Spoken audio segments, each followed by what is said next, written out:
In the previous video, we saw the production schedule in action. Now we're going to go and complete our production. We're going to use production tracking, and there's a number of ways we can do that. We can use the production tracking screen. Inside of the production tracking screen, we can enter the actual employee ID that worked on the work order, the actual work center they worked at, their setup time, run time. On the manufacturing tab, we can enter how much of the semi-finished or the finished good was produced. And on the components tab, we can enter how many of the raw materials were consumed. In our setup, the components for the roof tile mix have been flagged for backflushing, which means we don't need to enter the quantity consumed because it's linked directly to the quantity produced. So let's go to the product master, have a look at that. For each of the raw materials on the product site planning tab, we'll see, on the management tab, we'll see that the stock withdrawal mode has been set to backflush.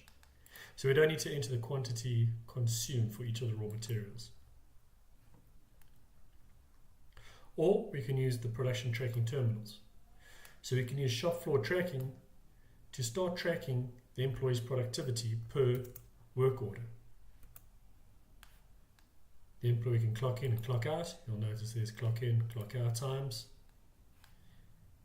Actual labor lists all the work orders that the particular employee can work on.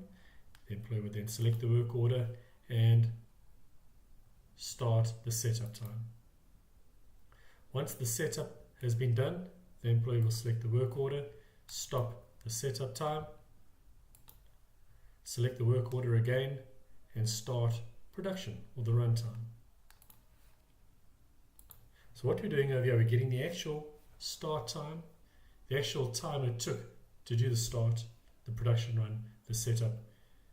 So the shop floor tracking enables us to enter actual time per employee per work order. In that way, we can track the productivity of each of the employees and the productivity of each of the employees within each work order.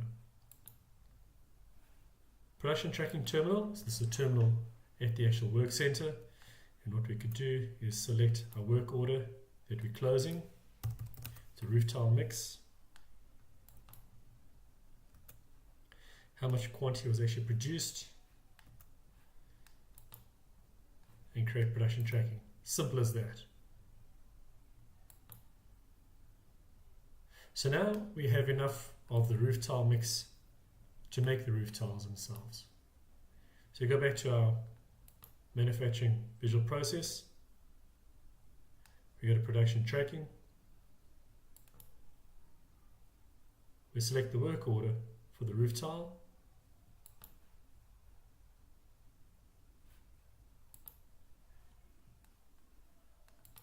Select the work order for the roof tile.